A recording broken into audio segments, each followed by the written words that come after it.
اوگرا نے گیس قیمتوں میں کسی قسم کی تبدیلی منظور نہیں کی، گیس قیمتوں میں اضافے کی خبر کے بعد اوگرا کی وضاحت، ترجمان نے کہا کہ ٹیرف میں اضافہ نہیں کیا، پرانے ریٹس برقرار ہیں۔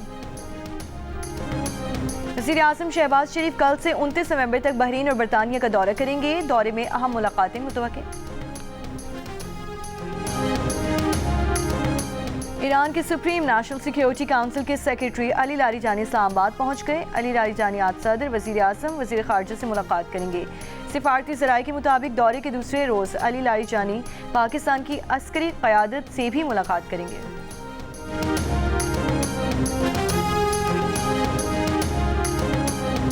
وزیر اعلیٰ کے پی سہیل آفریدی کی الیکشن کمیشن طلبی کی خلاف درخواست پر آج پشاور ہائی کورٹ میں سماعت ہوگی۔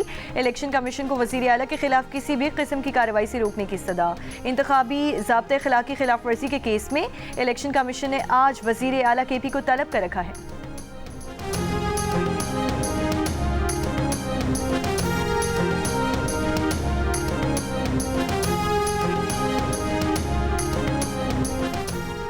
پشاور میں فیڈرل کانسٹیبلری ہیڈ کوارٹر پر حملے کا مقدمہ تھانہ سی ٹی ڈی میں درج۔ ایف آئی آر کے مطابق ایک حملہ آور نے گیٹ پر خود کو دھماکے سے اڑایا، 2 حملہ آور فائرنگ کرتے ہوئے اندر داخل ہوئے، 27 سے زیادہ خول برآمد ہوئے۔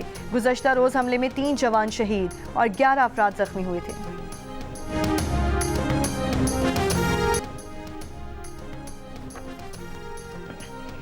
بھارتی آبی جارحیت سے نمٹنے کے لیے دریائے چناب پر چنیوٹ کے مقام پر ڈیم بنایا جائے گا۔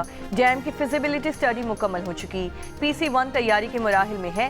سینٹ کی قائمہ کمیٹی آبی وسائل کو بریفنگ، بتایا گیا کہ 824 ارب روپے کا قومی فلڈ پروٹیکشن پلان مشترکہ مفادات کونسل سے منظوری کا منتظر ہے۔ کمیٹی نے صوبوں کو فوری طور پر دریاؤں پر تجاوزات مکمل طور پر ہٹانے کی ہدایت کر دی۔ وزیر اعظم شہباز شریف سے سعودی مسلح افواج کے چیف آف جنرل اسٹاف کی ملاقات۔ پاک سعودی اقتصادی، دفاعی اور سیکیورٹی تعلقات مضبوط بنانے کے عزم کا اعادہ۔ GHQ کے دورے میں فیلڈ مارشل عاصم منیر سے بھی ملے۔ دیرینہ اور اسٹریٹجک فوجی تعاون کو مزید مضبوط بنانے پر زور۔ Chairman joint chiefs of staff committee general Tahir Shamshad Mirza سے ملاقات میں عالمی امور اور خطے کی سلامتی کے بدلتے ہوئے منظرنامے پر تبادلہ خیال۔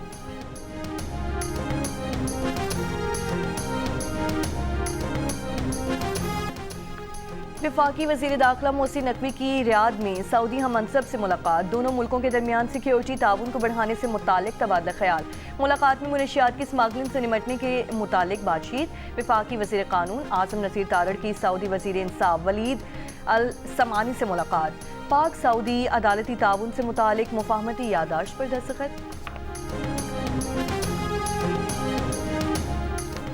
اسرائیلی فوج کی غزہ جنگ بندی کی خلاف ورزیاں جاری، مزید 4 فلسطینی شہید۔ 10 اکتوبر معاہدے کے بعد سے اسرائیل 500 سے زائد بار جنگ بندی کی خلاف ورزیاں کر چکا ہے۔ جنگ بندی کے باوجود غزہ میں انسانی صورتحال بدستور تباہ کن ہے۔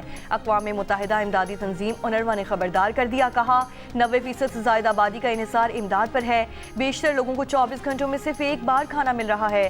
امریکہ اسرائیل کی حمایت یافتہ متنازع امدادی تنظیم غزہ ہیومینیٹیرین فاؤنڈیشن نے غزہ میں آپریشن روکنے کا اعلان کر دیا۔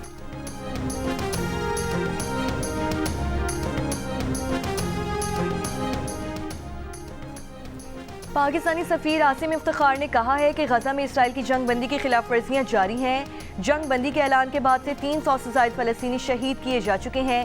سلامتی کونسل میں مسئلہ فلسطین پر بریفنگ میں کہا کہ غزہ میں اب بھی گھر تباہ کیے جا رہے ہیں، لوگ خوف میں جی رہے ہیں۔ غزہ میں جنگ بندی پر مکمل عمل درآمد یقینی بنایا جائے۔ غزہ میں انسانی امداد تک بلا تعطل رسائی کی ضمانت دی جائے۔ غزہ کی بحالی اور تعمیر نو کا عمل بغیر کسی تاخیر کے شروع ہونا چاہیے۔ پاکستان آزاد ریاست کے قیام کی جدوجہد میں فلسطین کے ساتھ کھڑا ہے۔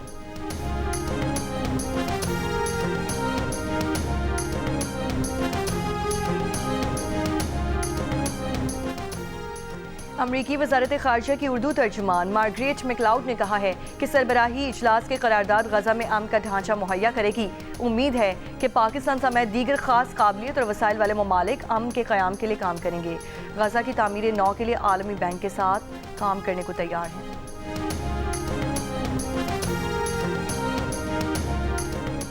اسرائیلی فوج نے اکتوبر 2023 حملے روکنے میں ناکامی پر 3 جرنیلوں کو برطرف کر دیا۔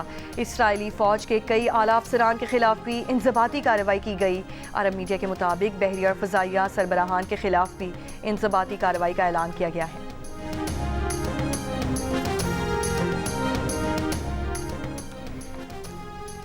کیا مسلم برادرہڈ کی بعض شاخوں کو غیر ملکی دہشت گرد قرار دیا جائے؟ امریکی صدر ٹرمپ نے مسلم تنظیم سے متعلق ایگزیکٹو آرڈرز پر دستخط کر دیے۔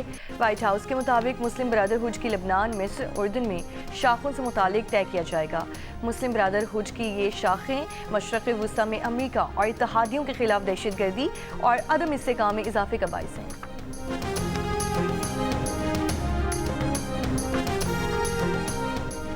ترجمان وائٹ ہاؤس نے کہا ہے کہ امریکہ اور یوکرین نے روس جنگ کے خاتمے کے لیے ممکنہ معاہدے پر نتیجہ خیز بات چیت کی ہے، تاہم چند نکات پر اختلاف ہے۔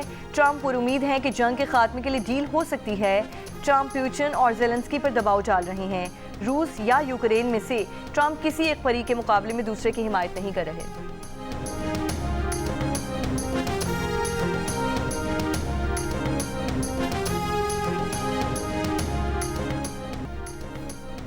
آسٹریلین سینیٹر پالین ہینسن نے برقع پہن کر پارلیمنٹ میں ہنگامہ برپا کر دیا۔ انتہا پسند سینیٹر عوامی مقامات پر برقع پر پابندی کا بل پیش کرنے کی اجازت نہ ملنے پر بطور احتجاج برقع پہن کر ایوان میں واپس آئیں۔ برقع ہٹانے سے انکار پر ایوان کی کارروائی معطل کرنی پڑی۔ پالین ہینسن کی رکنیت معطل کر دی گئی۔ مسلم سینیٹرز نے اس اقدام کو نسل پرستی اور اسلام دشمنی قرار دے دیا۔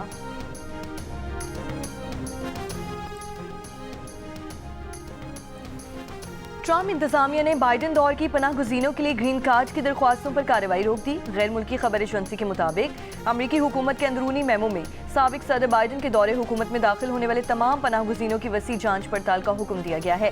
جانچ پڑتال مکمل ہونے تک گرین کارڈ کی درخواستوں پر مزید کوئی کام نہیں ہوگا۔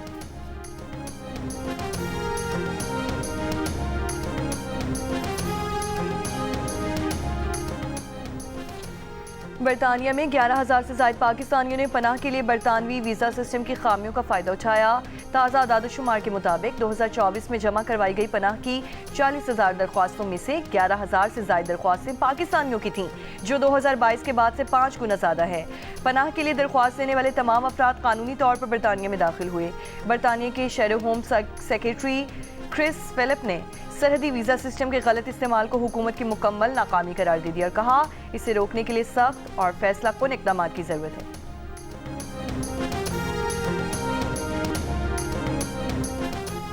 چینی صدر رواں برس کے آخر میں امریکہ کے سرکاری دورے پر آئیں گے۔ امریکی صدر ٹرمپ نے کہا کہ چینی صدر سے ٹیلی فون پر بہت اچھی بات چیت ہوئی۔ چینی صدر نے اپریل میں چین کے دورے کی دعوت دی، جو قبول کر لی ہے۔ چینی صدر سے یوکرین تنازع، سویابین اور دیگر زرعی پیداوار سے متعلق امور پر بات چیت کی۔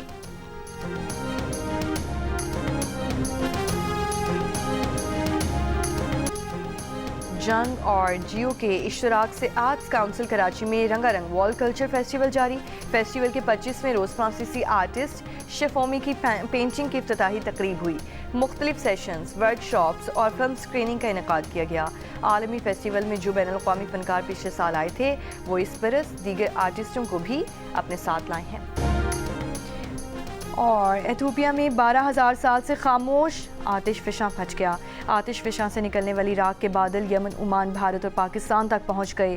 محکمہ موسمیات نے پہلی بار کسی آتش فشاں کی راکھ سے متعلق الرٹ جاری کر دیا۔ ترجمان کے مطابق آتش فشاں کی راکھ گوادر کے جنوب میں 60 ناٹیکل میل پر دیکھی گئی۔ راکھ 45,000 فٹ کی بلندی پر تھی۔ پاکستان کی اندرون ملک پروازیں 34 سے 36,000 فٹ کی بلندی پر ہوتی ہیں۔ بین الاقوامی پروازوں کے جہاز 40 سے 45,000 فٹ کی بلندی پر ہوتے ہیں۔ راکھ بین الاقوامی پروازوں کے جہاز کے انجنز کو متاثر کر سکتی ہے۔